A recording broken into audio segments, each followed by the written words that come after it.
Hey, how y'all doing? This is Sherrita C W Delacruz, and this is the Figures of Speech Talkcast, powered by Blast Music 24/7, Esoterica Entertainment, and you.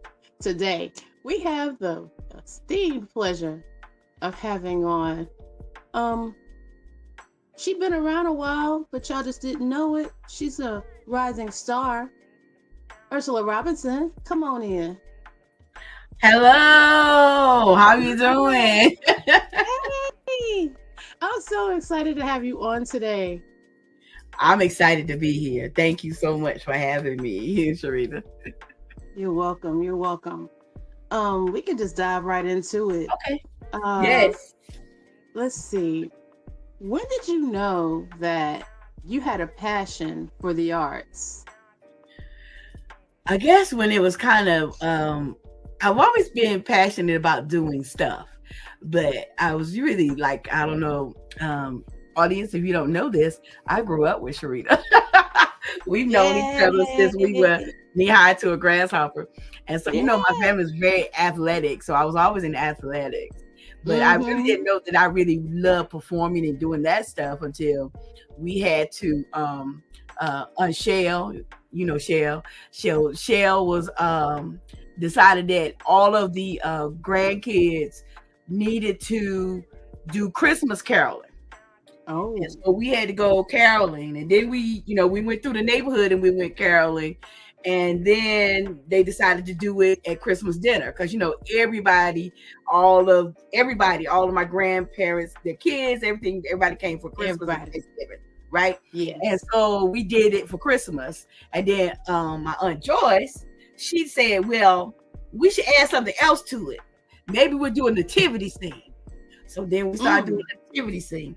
And then Aunt Joyce said, no, let's add some talent. So then we started doing talent. So I've been doing a show since I was a kid.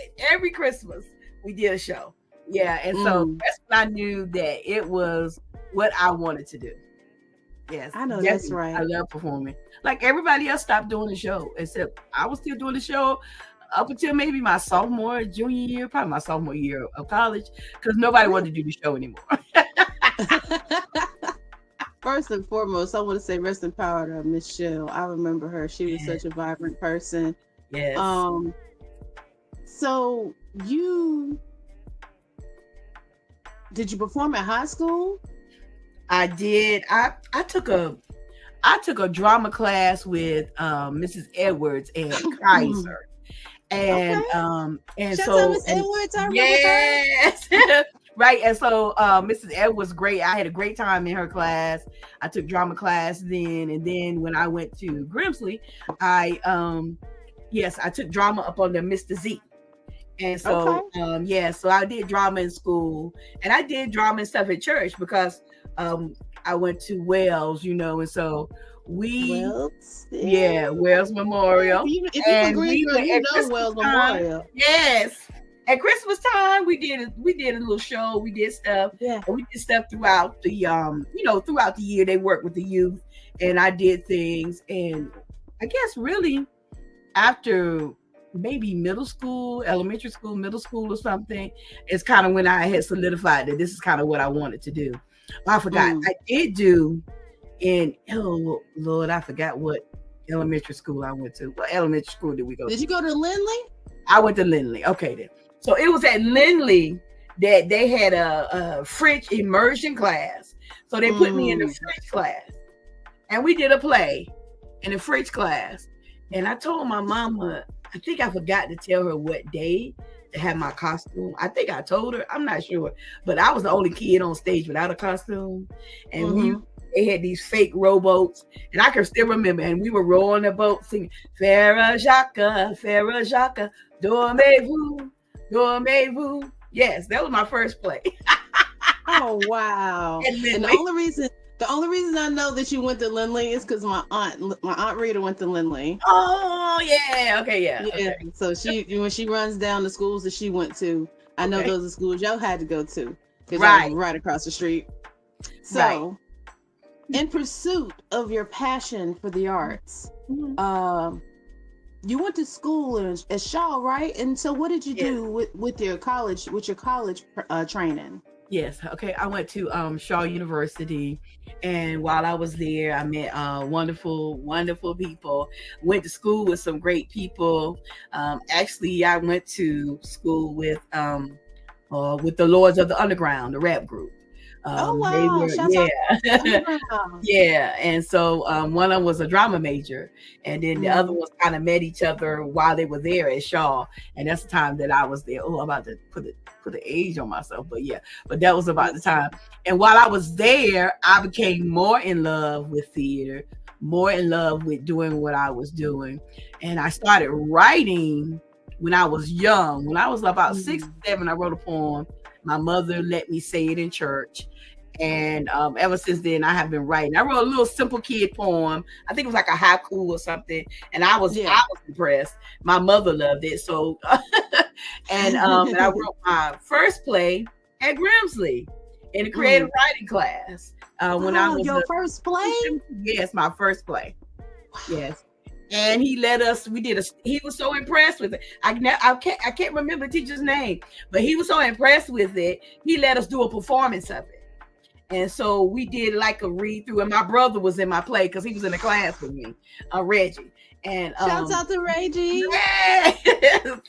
And so it was great. I love writing, and I love acting. I love, crafts, anything creative. I love doing it because to me, it feeds me. It's like, oh yes, I love it. I know that's right. I know that's right. So you graduated from Shaw. Mm-hmm. Did you go to school anywhere else before you got down to South Carolina? Oh, yes, I went to University of North Carolina at Greensboro, and that's Okay, where I have okay. a MFA in acting, and I learned so much. I was stretched as an actress, and that's when I got an opportunity really to kind of meet some of the people at North Carolina A&T. And while I was at UNCG, I did stuff with people at North Carolina A&T. I had opportunity to experience a lot of different things, and so after UNCG, I taught at A&T for a couple of years before I moved to Orangeburg. I moved to Orangeburg to get a full-time job with benefits at South Carolina State University and everything. But I taught at North Carolina A&T for a couple of years as an adjunct. Right. Okay. That's all right. I didn't even know that you had to stop at A&T. That's a wonderful place to get some Yes. real good experience. Yes. In fact, the at the time, the person who was over the theater department, Frankie Day, graduated from South Carolina State. Oh. So she knew that they were looking for someone. She knew that I wanted to try to find full-time, a tenure track position in education. And so he recommended me for the job. And after some twists and turns and ups and downs or whatever, I ended up in Orangeburg. Oh man, so I know there had to be a change for you because just because it's North Carolina and South Carolina, it's two different cultures going on. It definitely is a very different culture. And when I came here at first, it was really kind of hard to make friends and try to connect to people and things like that. Yeah, it was rough. But I stayed here, and now I have like family clusters, I like to call them.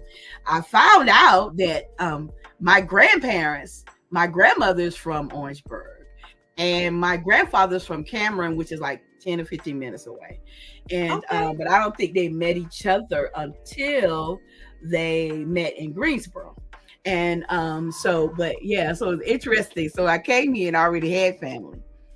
And my cousin was married to a young lady whose family was in Orangeburg. So she contacted her family members, and I came when I first came here, and I was staying with my cousin's wife's family. Did you wow, that's God leading you to a place of comfort, letting you know that wherever you were going, you were going to be taken care of. Yes, isn't that amazing? And I was saying, God, like, how would you bring me back to this place where my grandparents were from? And what kind of thing, because I always think that I just believe that nothing is coincidence. And so that me coming back here perhaps in some way has done something for my family and for our legacy, definitely for my destiny, I believe. That's right. So it may be if I had had the umption or the gumption to go to New York at the age of 18 and go up there, my life would have been different. But I think that this is how God wanted it. Absolutely, because you've made, oh, we're going to talk about all the tremendous strides that you have made, the way that God led you through your experience and your passion. Because what they say, he'll give you your heart's desire, as long as it's the will for his in line for his will for your life, right? Right. You got to USC and you're having fun with the program, you're teaching, you're writing. When did you decide that you were going to write plays for your students? I was writing plays in undergrad and in graduate school. So once I started at the age of 17, I've been writing since then. And so I was writing monologues and doing little skits and stuff at Shaw University.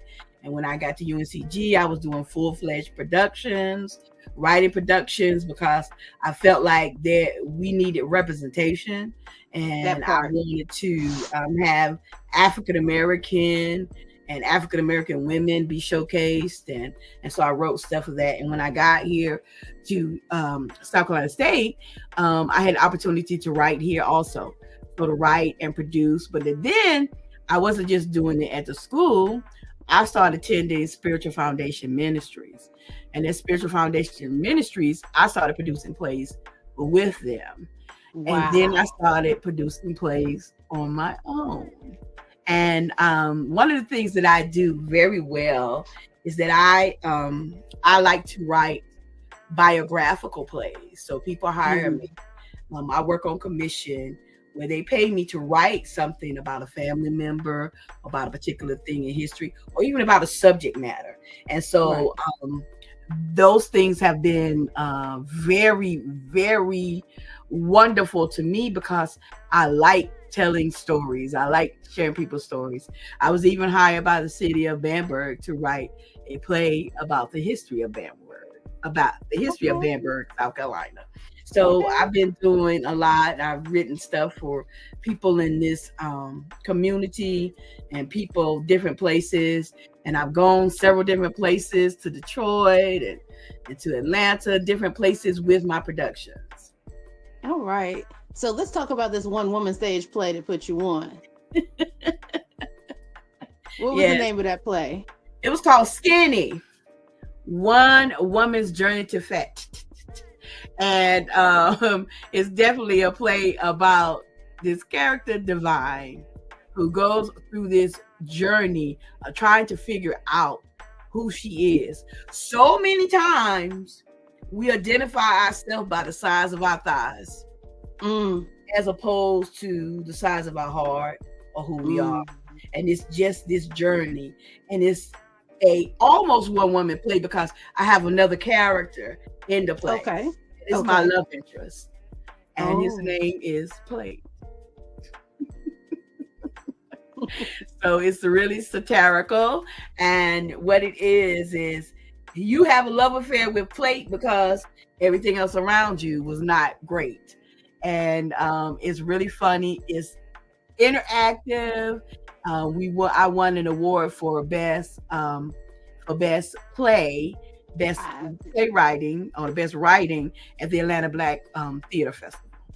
That's right. That's why I said that's the one that put you on right there. Yes. And a lot of times we don't realize it, but the one thing that we can identify with the most with ourselves is the one thing that's going to serve folks in that same place.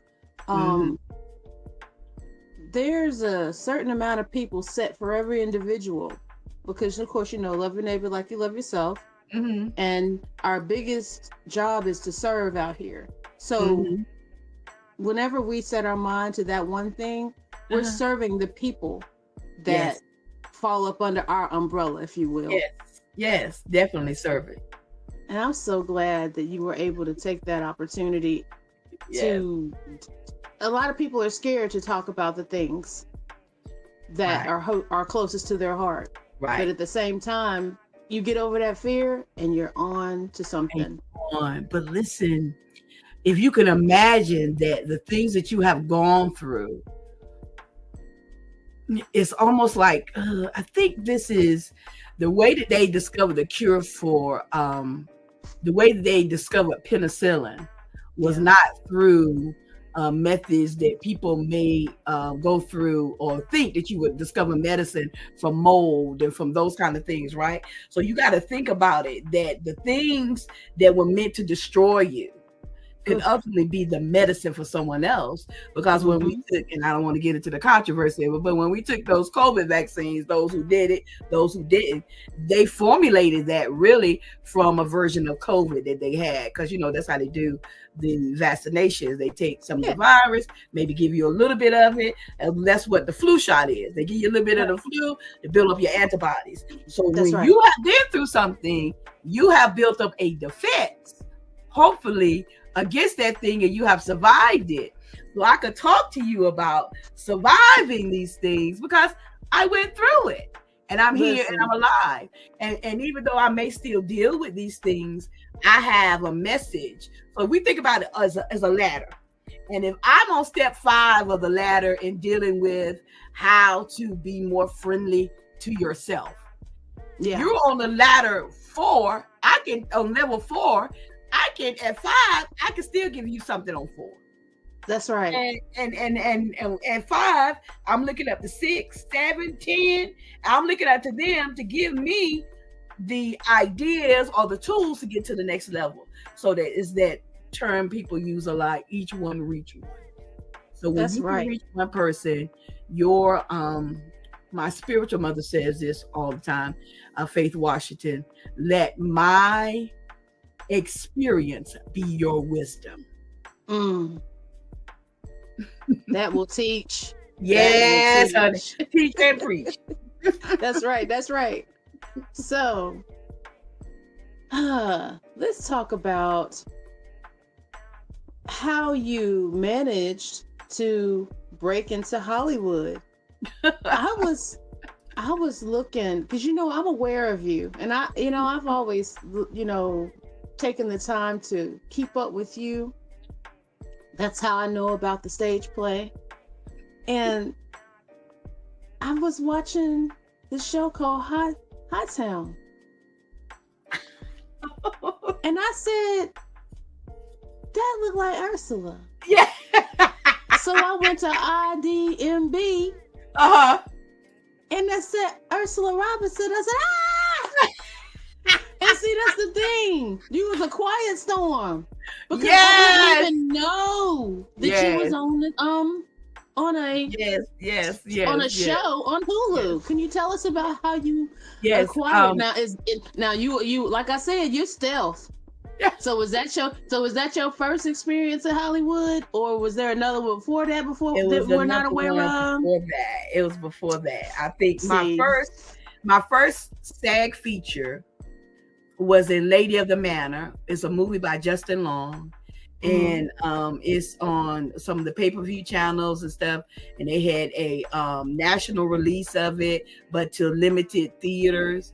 And I filmed it in February, and I think a couple of 2 or 3 weeks later, the entire country shut down for COVID. So I filmed it right before COVID.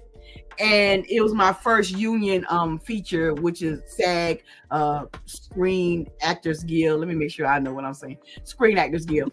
And so, right, you're like, this right here, that comes from living a long life. Yes, and ma'am. Right. And so that was my first thing. And let me tell you, it was amazing.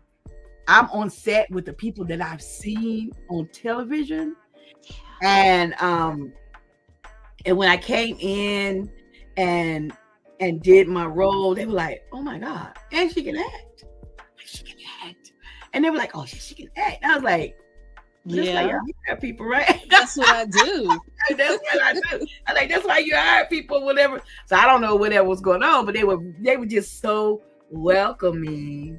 And it was so warm. So that was kind of the beginning of what I was doing. And then then COVID happened, and we were already doing self-tapes because see, the world opened up for me when we were able to do self-tapes at home and then send them in, as opposed to going into a room, an audition room. I've done auditions in rooms, and I've gone through and done those things, but the opportunity to stay where I am and to send my tape off opened up the world to me, and even became even more pronounced when COVID happened. So during COVID, a lot of the casting directors, what they did was they asked actors, hey, we want to get to know new actors. So actors send in these auditions and let's see, what's going on. So Jack Kennedy, who is the casting director for CSI, they had, it was Kennedy something. I forgot the exact name of the casting company, but he was the one who contacted me. I put in my audition. First of all, let me say this. I was doing a lot of auditions for a lot of different things for people who wanted to showcase actors because, actors were out of work and COVID was shut down and everything. And I was saying to my girlfriend, Deneen, I said, Deneen, honey, there's a lot of stuff and we're just doing all these auditions for everything. And I was like, now that we were locked up for COVID, that meant that the million things that I already used to do, I didn't have to do, and I had planned to just sleep. That first 3 months of COVID, honey, I just slept, and I was because I was been scared. On the move. Yeah. Oh, listen, I was scared to go out, and I stayed home and went to sleep and did all the things that everybody did, write down my groceries and all the stuff like that. I did all that. Yeah. But she said, do this one. Miss Ursula, do this one. I promise you. And I did it and sent it in to Jack Kennedy. He inboxed me and he said, I am doing a feature on African-American actors who are not represented. Would you like to be a part of that? And I was like, yeah, of course I would. So I think they got about maybe 50,000 auditions. And out of that, he might have done 50 or 100 African Americans. And when he featured me, then I had agents coming to me. I didn't have an agent. And this is how I got my, I was working freelance with an agent. And that agent, I got Hightown. Yes. And, so I got Hightown. And then I took a class with Get Seen Studios. And I met Joy Purvis. And I took a class with Joy. And I really liked her. She liked what I had to offer. And now that's the agency that I'm with now. And I love it because my acting sister, my good friend, Arisha Connor Frierson, she is also with Jay Purvis. She was with them before. And I love what they were doing for her. And I was like, okay, so let's look at this Jay Purvis. Let's do it. And they're such wonderful people. My agent before then, wonderful woman. I have been blessed to have great experiences. So I'm very thankful for that, And so this is kind of how the ball got rolling. So I started in Hightown and I was doing stuff with Hightown. And now let me tell you how God can do things, honey, because I had the role in Hightown. I auditioned for, I played a Shanice. I auditioned for the other role. Really? Which one? Right. My friend who was in there with me cleaning up the dead bodies. The one who was with me. She's actually Jamaican, right? Really? She's actually Jamaican. I had to do a Jamaican accent. Yeah, she's actually Jamaican. And so I auditioned for her role. Then they came back, right, and had me audition for Shanice. And they took some of her lines and gave it to Shanice. And I was like, oh, this is interesting. And then I got cast. I got cast in the role, and it was everybody there was so nice. And so as the story evolved, the other person, she was killed off in the story. And then they had to bring me back. Shanice. Yes, keep Shanice. And they were looking for me. If you look at the last few episodes before, because there was the final season, I came back for the final season. And man, my pictures all over the place. My pictures in all the because they were looking for that. We looking for this lady. We looking for this lady. And it was just, the people were wonderful. The showrunners, everybody. The actors, oh man, great people. It was great being down in Wilmington and shot in Wilmington. And let me tell you a little secret. Because we were in COVID, they had COVID regulations where we had to go. I had to go and stay in a hotel for like, I think it was 3 days. 3 days or something like that. At one point in time, one was 3 days and another one was 7 days. After you get tested, you have to isolate yourself and all this stuff. And so, but I had to go and pick up some supplies. So I went to this Walmart in Wilmington. Oh my God. And I'm not trying to advertise for Walmart, but let me tell you, this Walmart was like walking into TJ Maxx, or it was like an upscale. I was like, what? Is this what they do in Wilmington? And you know, I'm a shopper. I don't know if you're a shopper, Sherrita, but I'm a shopper. I'm becoming a shopper. Yeah. Listen, when I walked into that Walmart, I was just like,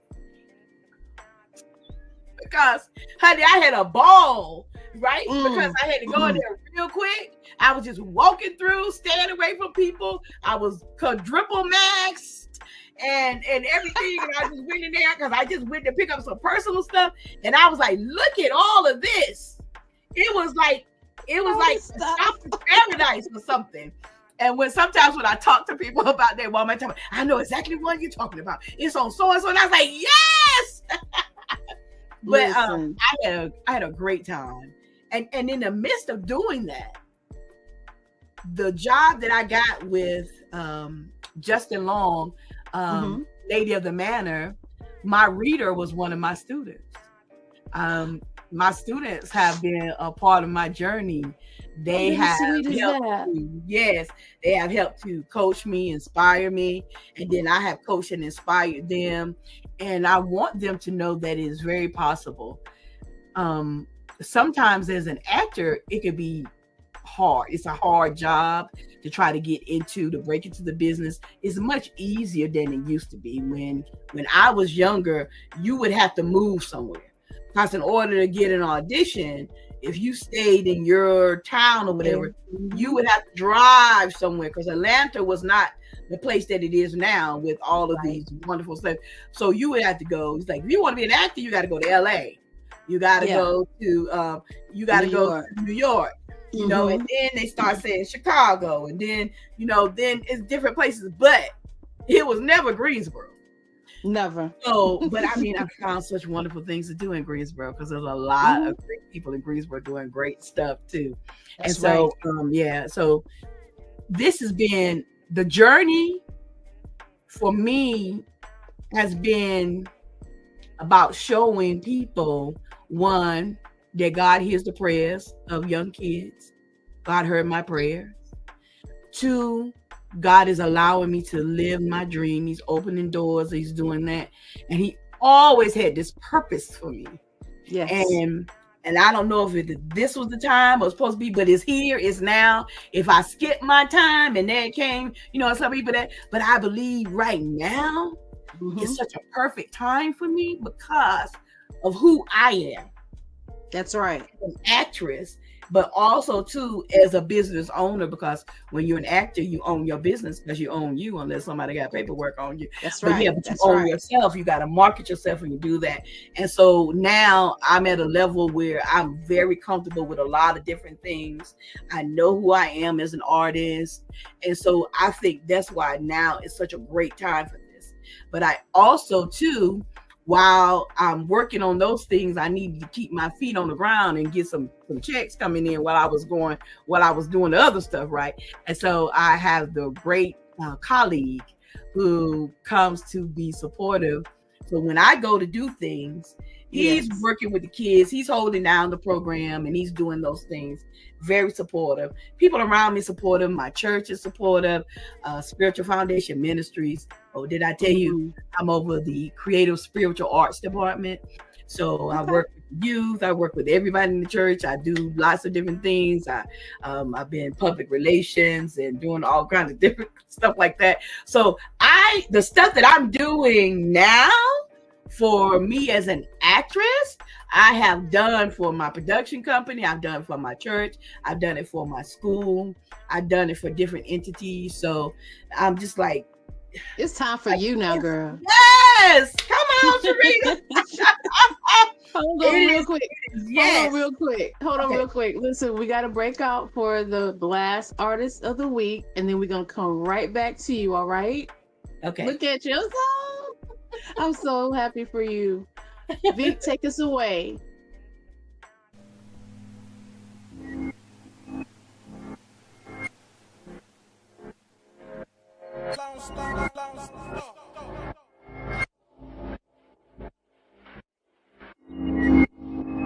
As a man thinketh in his heart,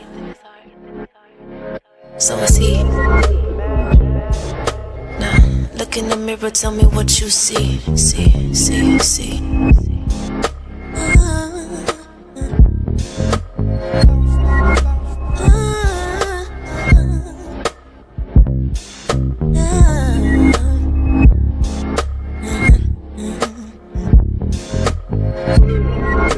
You don't see me like I see me.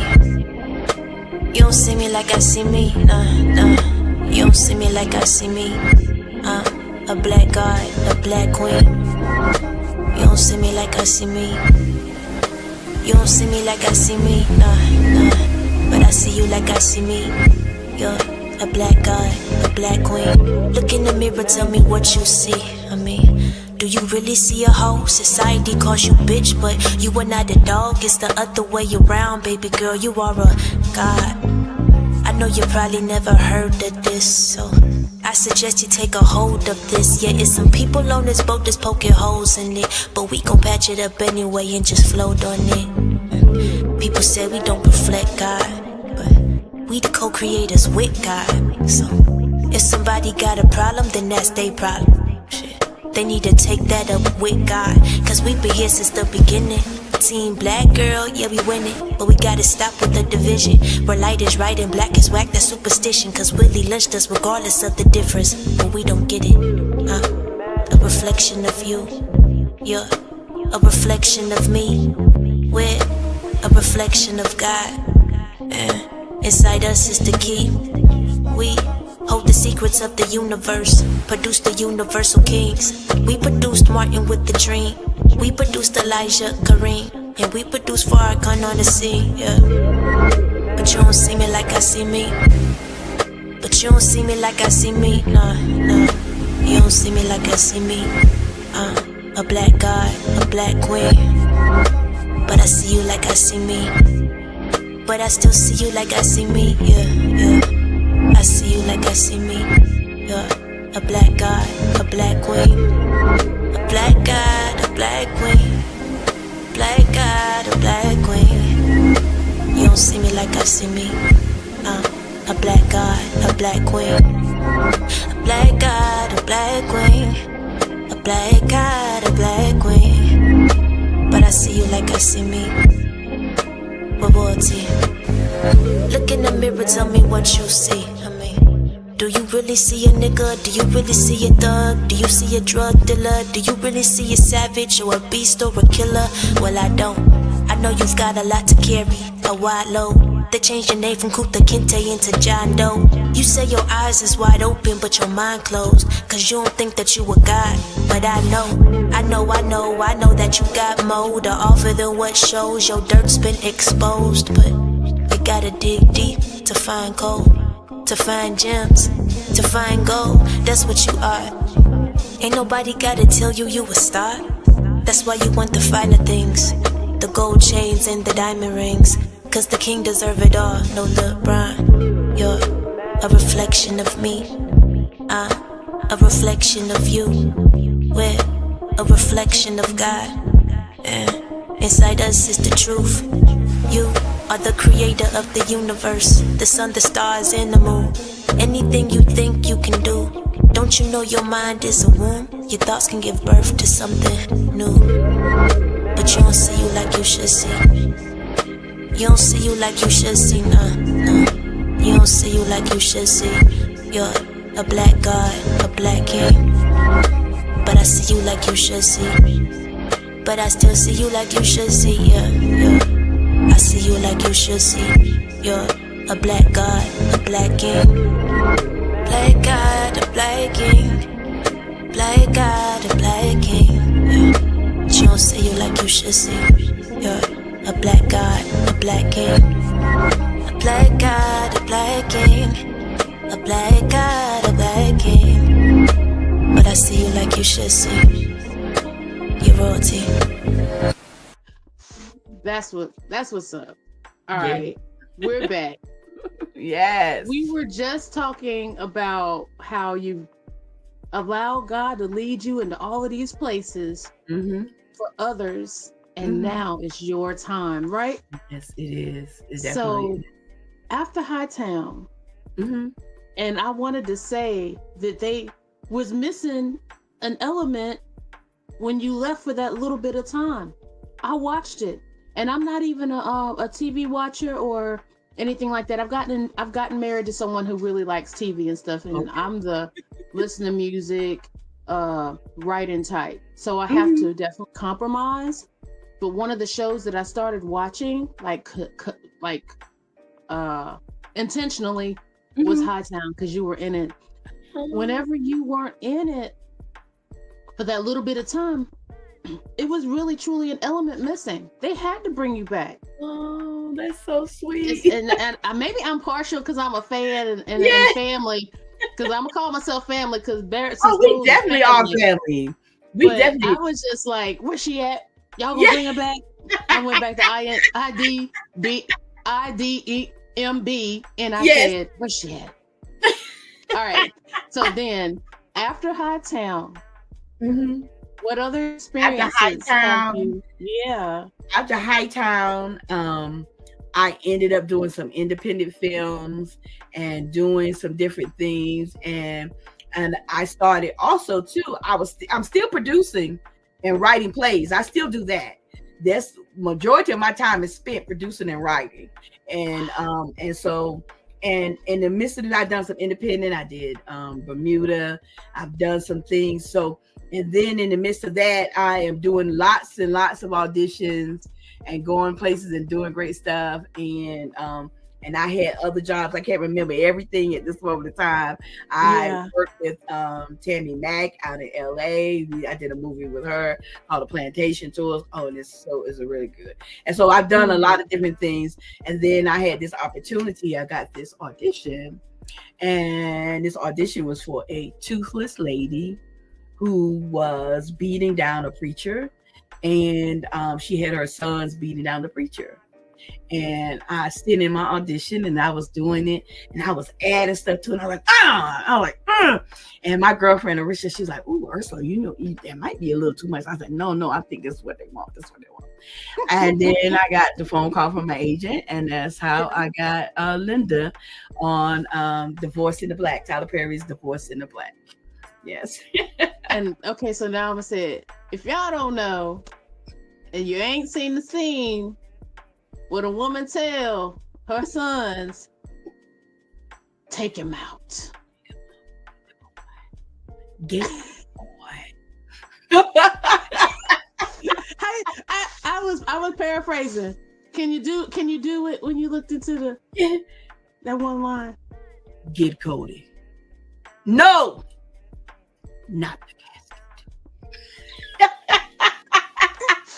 I think the nation went wild, the world, because crime is, worldwide. Everyone went wild. I think there's anything in that movie that people will remember is when you told your sons to get that boy out the box. Yes. I was like, no, she didn't. Was that improv or was that written in? If you're at liberty to say. Yeah, it was scripted. Yes, it definitely was. It was scripted, and it was such a wonderful scene. And the young men who played my sons, they said to me, and I said, I don't remember saying this, but they said to me later, they're like, "Mom, you said it. You said there has never been an opening to a movie like this. See, I'm a movie buff and I'm a television buff. I watch all kinds of things. I like only thing I don't watch is horror movies. Me either. It is not for me. Yeah. But listen, I will play in one. Because see, the scary stuff is the music. It's the build up. Right. It's the music, and the music start doing, and I go, yeah, like this. But without the music, I'm fine. Yeah. So I will play in one. So if you want to cast me in something, don't be afraid to do that, because I will. I have a great screen. And so so here I am getting this opportunity to do this. And I said, this is going to be big. And I don't remember saying it, but they told me I said it, and I probably did. And because I was like, I've never seen this done, because it set the movie. After that scene, the movie, you knew exactly where we were going, what was going. It really set the movie up. Mr. Perry did such a great job of creating this atmosphere where this powerful explosion can happen. Yes. And it worked. And I just thank God that he saw something in me that would let him cast me in this particular role. And I had a great time. Oh man, let me tell you. My first day on set, I met Tyler Perry. I met Richard Lawson, Debbie Morgan, Joseph Lee Anderson, and had my very first scene shooting was with Megan Good. Legendary, folks.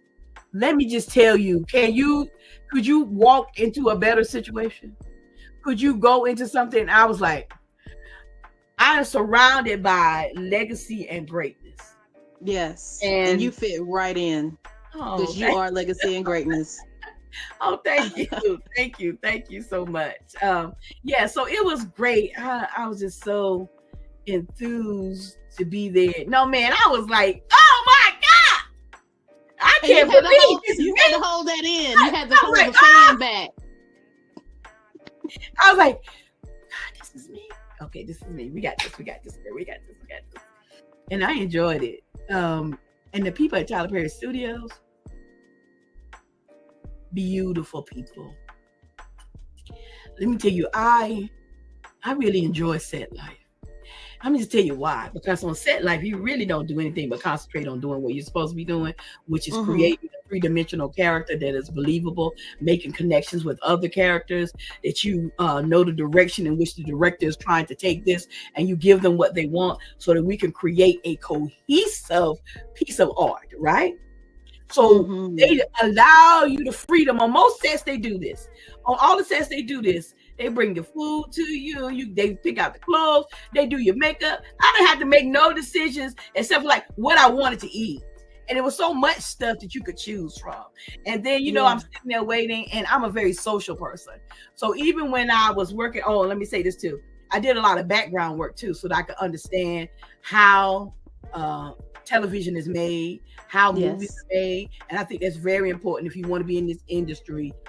Try doing some background work, because that's going to show you some things. It's going to train you, one, to know where the camera is, how you need to move and navigate yourself to make sure that you're making love to the camera. So you got to figure out how to make love to the camera when you're the focus and when you are the side chick.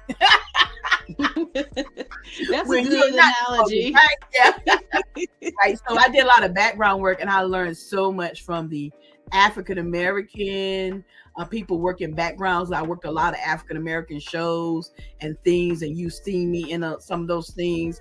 Come Sunday, I was in the choir. I was a member of the choir. What Men Want.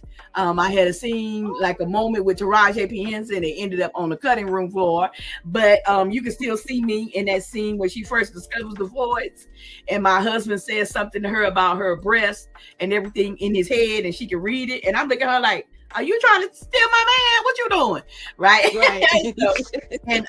and I'm so thankful for those experiences because I had the opportunity to meet Andrea Craven, who is a casting person.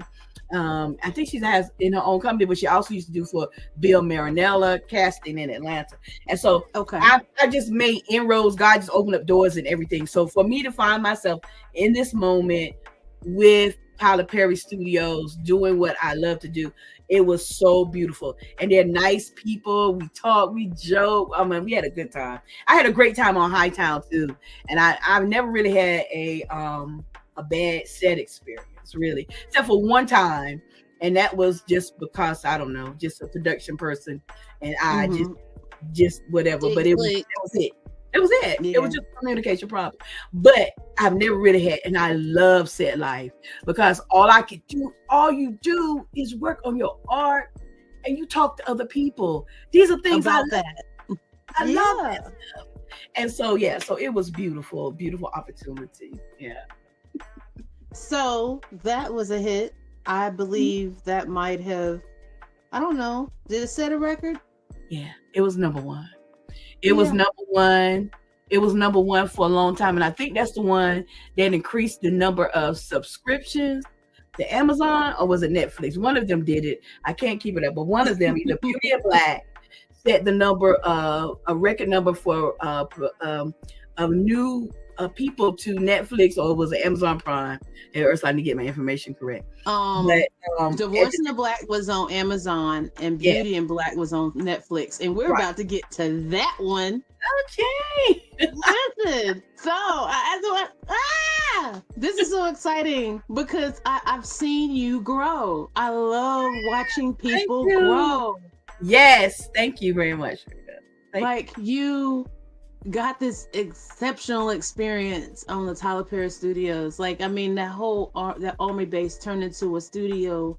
Yes, I know it's amazing just to be there. It is. And then you know, you're not even off of the roller coaster high of breaking records with this new company that you're working with this new platform that you're working with. Then they call you back and say, hey, Beauty in the Black. What's that? How did that happen? It was, honey, it was beautiful. So I got the audition. I got the audition notice. I did the audition and I went to the callbacks. And so at the callbacks, the character was an older woman. And at the callbacks, I was the only woman in my age bracket.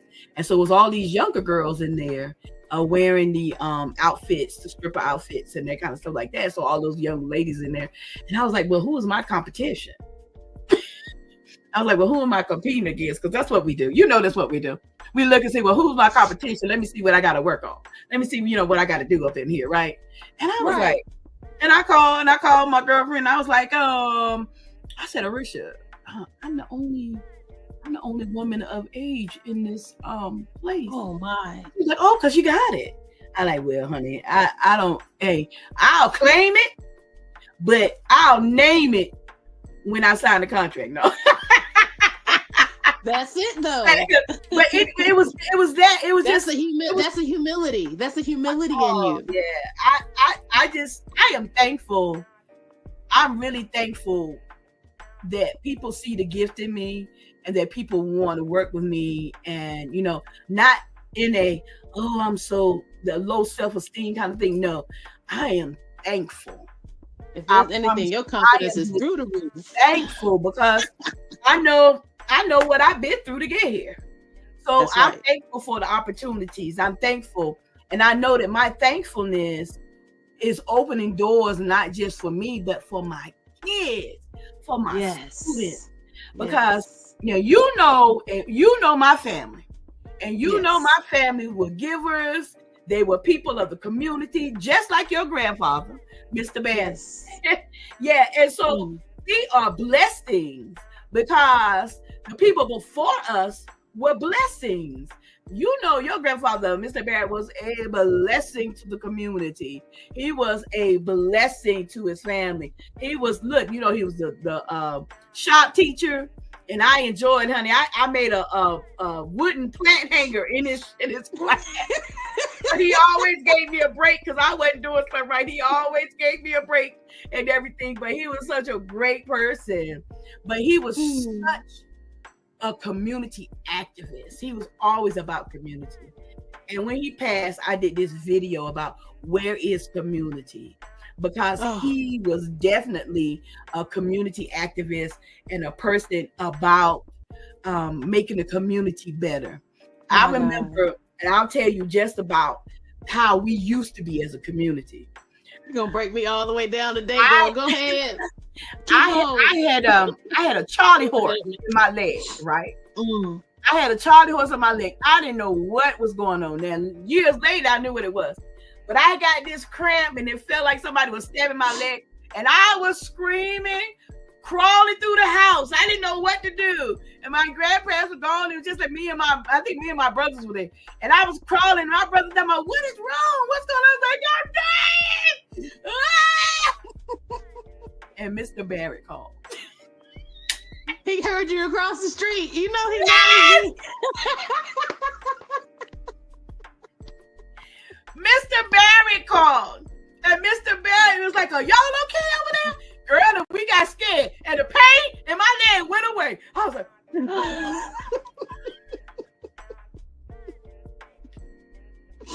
oh my God. I didn't want him telling my grandparents nothing, honey. I was like this. Girl. Mr. Barry, I just hurt my leg. He said, all right now, y'all be careful over there. Yes, sir. Y'all's phone number was on the list. You remember 911 used to be 373-2222. No, growing up. Yeah, it wasn't 911 until we was like a little older. Okay. Y'all number, the Spanx, the Penix. Yes. 911, y'all number, the Spanx, the Penix. Yes, that was it. Miss Ruby. Yes, and Miss Ruby. Yes. Oh, Listen, girl, let me tell you, we had adventures in that neighborhood. Oh. My aunts tell me all about it. Oh, yeah. And I knew how I wanted to play softball because y'all play softball. Right, yes. Yes. That was the link. That was the link. It was. So here we are in this opportunity for us to come back together again on this platform. Yes. And really, we are the product of a legacy of great people who love people and who love the community. Because both of your grandfather and my grandparents, they love the community, they love people, and blessings that we've gotten in this life, they come from the seed sown by our grandparents and our parents, our other family members. And so the seeds that I sow now, because I don't physically have children, I haven't given birth to any children, but I got a bunch of kids. So I got godsons, and I got goddaughters, and I got mentees, and I got all this stuff.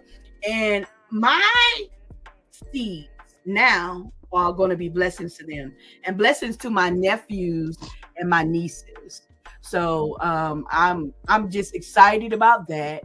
I'm excited about being the recipient of my mother's blessings because of the things that she's done and everything. And so I feel like God is just bringing up that whole abundance of stuff that they sowed for us, the prayers, the hopes, and the dreams. The prayers. Oh, yes, honey. We prayed down from 1980s. Yes. Come on. Down, because I know your grandmother prayed for my family. Yes. And your grandmother, when my uncle Tony was hit by a car, she was the first person out there, and she talked to him, kept him calm because he got hit hard. That car hit him hard. He lost 2 front teeth. We thought he was gone. And she talked to him and everything. And I'm on the ground. And she's like, and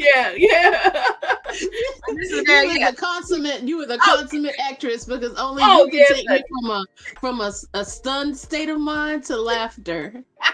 Yes, that's me.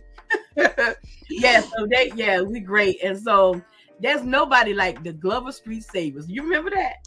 You remember that little game? I heard about it. JoJo was in it. Oh, you talking about they don't know who these people are. It's okay.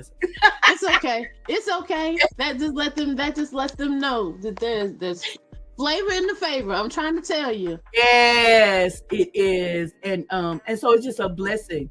Who would think that these young people from Glover Street would come out and just be great? There's such greatness. We were surrounded by greatness, great people, and people who are doing great things and stuff now. So I am thankful for my community. I wish we had that level of community that we used to have back in the day. There were so many benefits to it.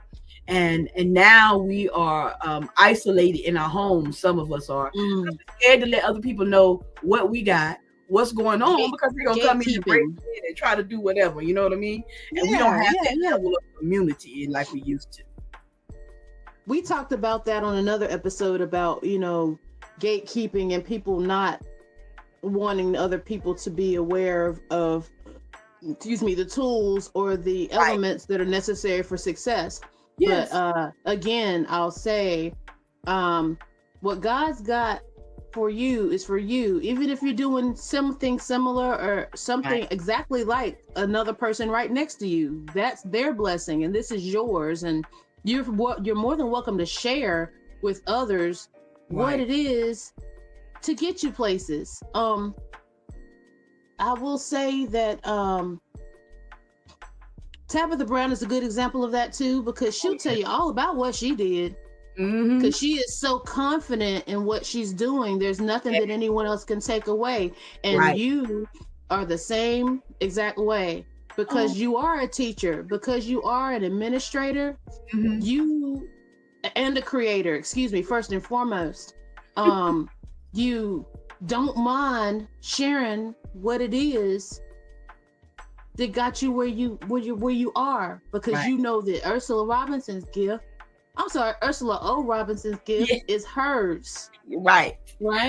And Jimmy Jones over here, I can tell Jimmy Jones exactly what to do, and that will be conducive of what God's plan is for Jimmy Jones.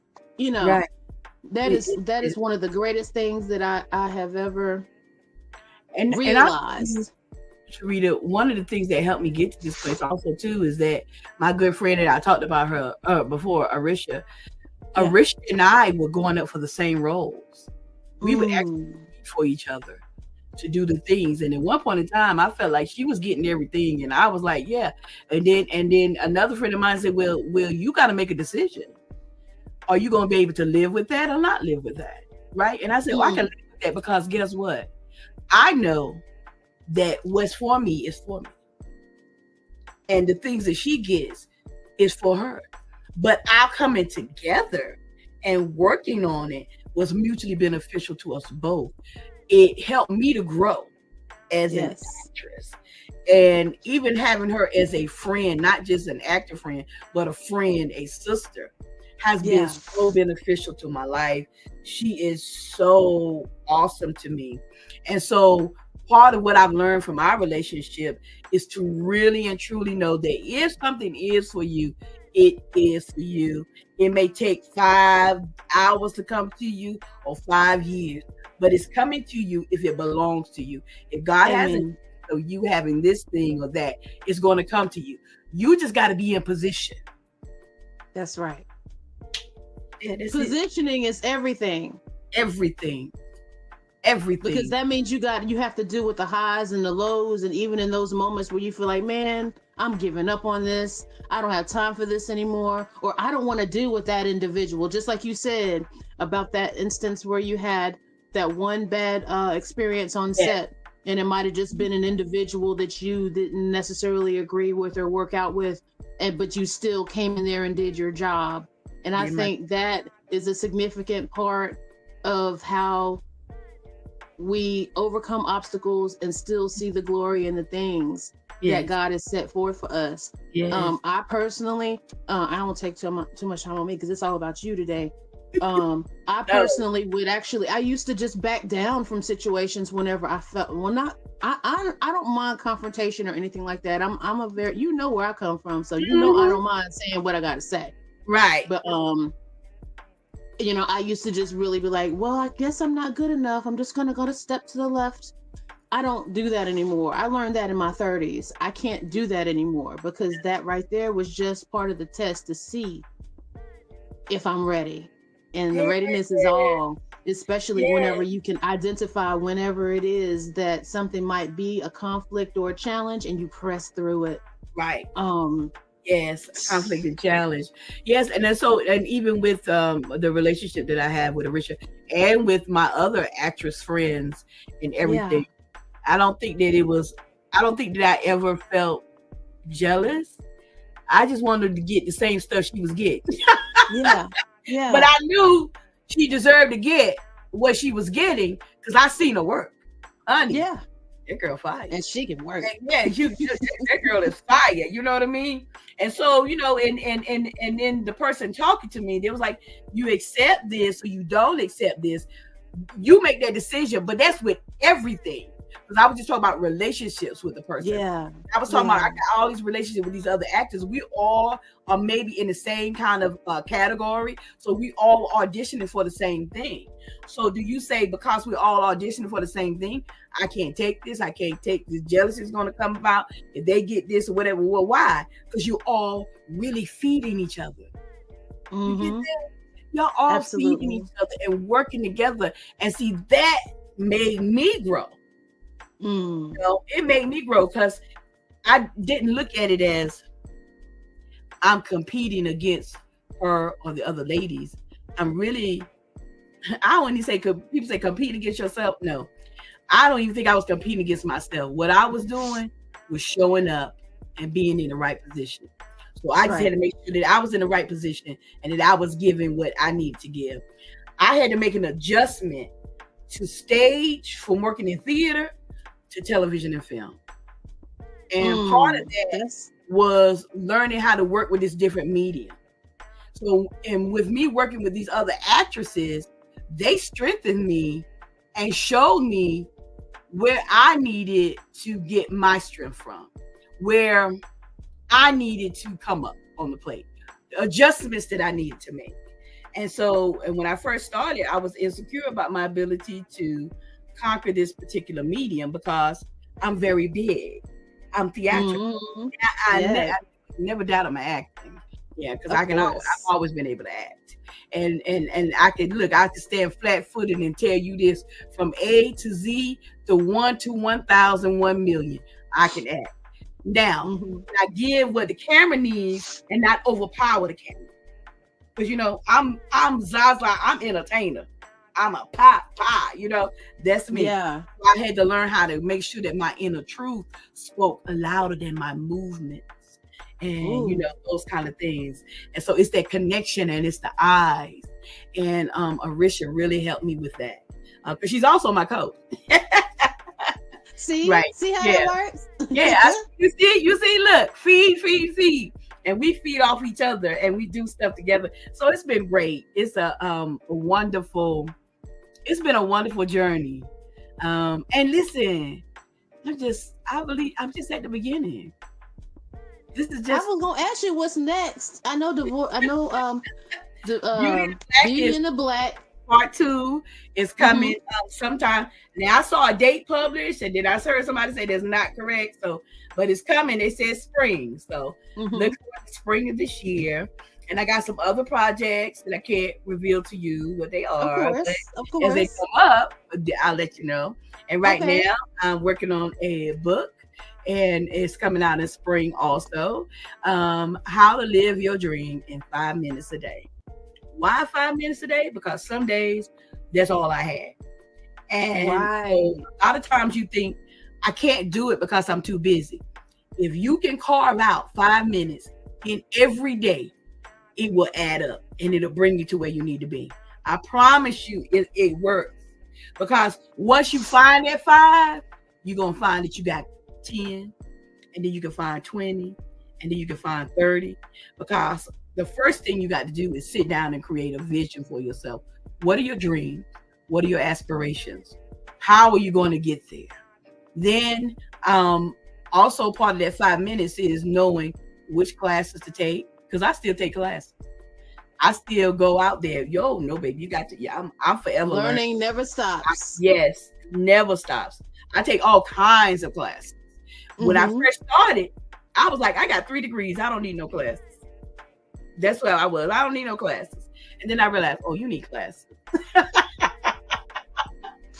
No, baby, you need that sounds like a New York Times bestseller to me, because I've never heard the concept of 5 minutes, but the way you break it down, because you're concentrating and looking at your craft 5 minutes a day, it's going to increase your time inside of that particular thing. That's amazing. It is. And it's the way that I approach things. Because, you know, not only am I producing and writing and teaching as I also have a company, a production company, Ursula Robinson Productions. I also have a art academy, and where we're bringing drama to the kids in school. I also do things for the church. I work with Spiritual Foundation Ministries. I also do other things. So I had all these things on my plate. And where in here is room for my dream? Because my dream is the dessert, right?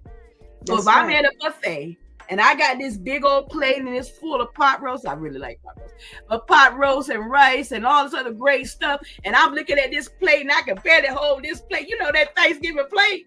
You've been smelling all that good stuff and you ready to eat, chomp, chomp, chomp, and your hands are full like this. How do you pick up your drink? How do you pick up your dessert? That's right. I had to learn, because sometimes you got to go put your plate down, go back and get your dessert. You know how we do, get your dessert. And what I have learned to do is sometimes get my dessert first and then come back to the plate. Listen. Because when I eat that dessert, if it's good, you know how that, that's right. I dance when I eat too. Yes, honey. Yes, real good. People, yes. People don't understand it. Hey, I don't know where it comes from, but when it hits their mouth right.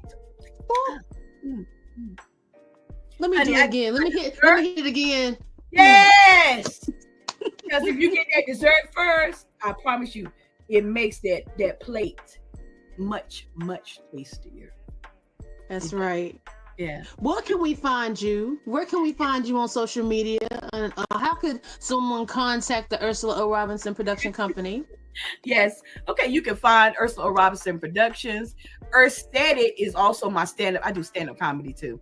So Earthstatic is stand-up comedy. All of that is on Facebook. Ursula O. Robinson, Earthstatic, Ursula O. Robinson Productions. I'm on Twitter as Ursula O. Robinson. I'm on TikTok as @Lady U Drama. You know, it's back on now. And I'm also on Instagram at Ursula O. Robinson.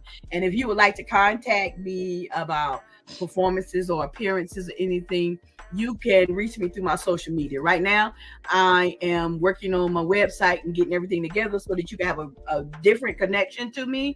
So just bear with me while we get that together, and we'll have that out and finished in time to launch the book, because a lot of people come to me and they talk about things that they want to do, and they just talk about it because they have no concept of how to get there.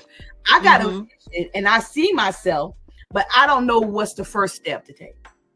What's the second step? How do I get to the dream? And that's what I do every day. Every day that I teach. I also teach, look, as I'm telling things like, girl, you got so much. But I also work with Upper Bound at Claflin University. And so I teach 10th through 12th graders.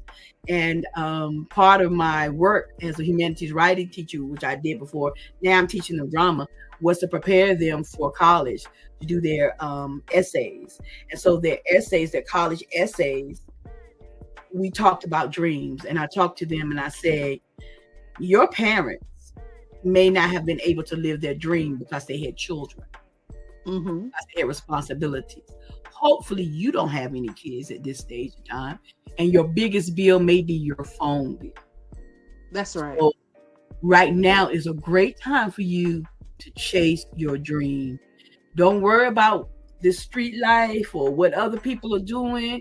You need to put in that work so that you can live your dream, because your parents, some of our parents really worked hard and wore their bodies down trying to provide for us.